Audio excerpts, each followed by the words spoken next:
Hi guys, welcome back to my channel. আজ আমরা বেরিয়ে পড়ছি একটি সৎসঙ্গে যাওয়ার জন্য। এই যে সবাই মিলে চলে এলাম সৎসঙ্গে। তো চলো দেখা যাক। এখানে প্রার্থনা হচ্ছে, শুনতেই পাচ্ছি। তো দেখি কেমন প্রার্থনা হয়, তোমরাও দেখতে থাকো তাহলে।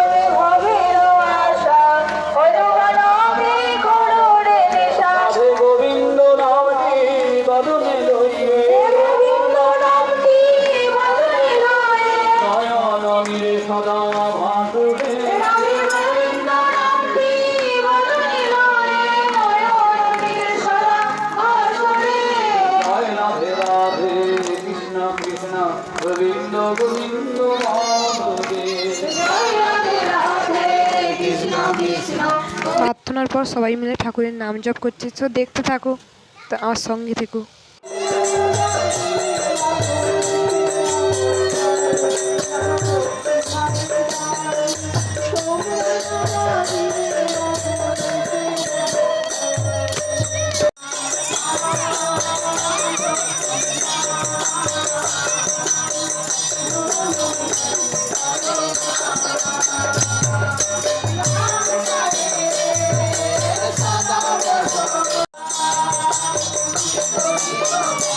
তো সন্ধে হয়ে এলো, সবাই একে একে সন্ধে দিচ্ছে মন্দিরে, দেখতেই পাচ্ছ।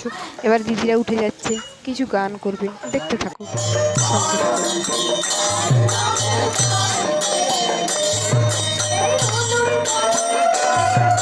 এরপরে একটা দাদা গেলেন এবং ঠাকুরের সম্বন্ধে কিছু ভালো কথা বললেন, শুনলাম।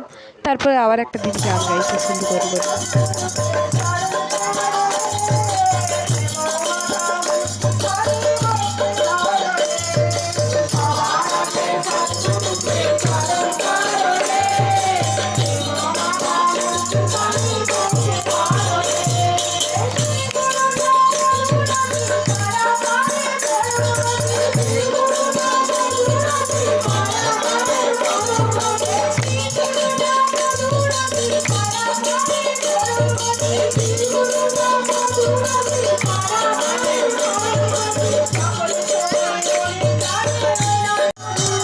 এরপর একটা দাদু উঠলেন আর কি কীর্তন গান করলো।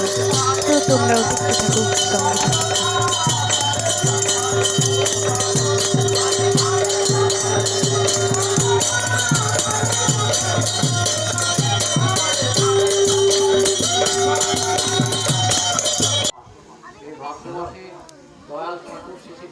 এরপর আরো একজন ঠাকুরের সম্বন্ধে কিছু বললেন।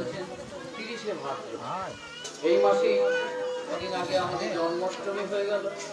অষ্টমী তিথিতে শ্রীকৃষ্ণ দয়া করে এসেছিলেন এই ভাদ্র।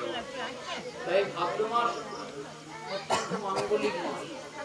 আমরা কিন্তু ভাদ্র মাসকে সবাই একটু অন্যরকম দেখি। ভাদ্র মাসে আমরা শুভ কাজ করতে। এবারে সবাইকে জয়গুরু বলি। সৎসঙ্গটি শেষের দিকে হতে চলেছে, সবাই প্রণাম করছেন, দেখতেই পাচ্ছ।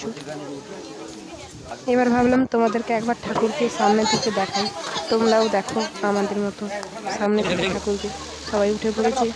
এই যে প্রসাদ বিতরণ হচ্ছে, প্রসাদ বিতরণের পরই সবাইকে ঠাকুরের একটু দেখিয়ে একটু কালী ঠাকুরের মূর্তিটা এই যে ভিতরে আছে, সবাই খেয়ে নিলাম। এবারে বাড়ি চলে এলাম।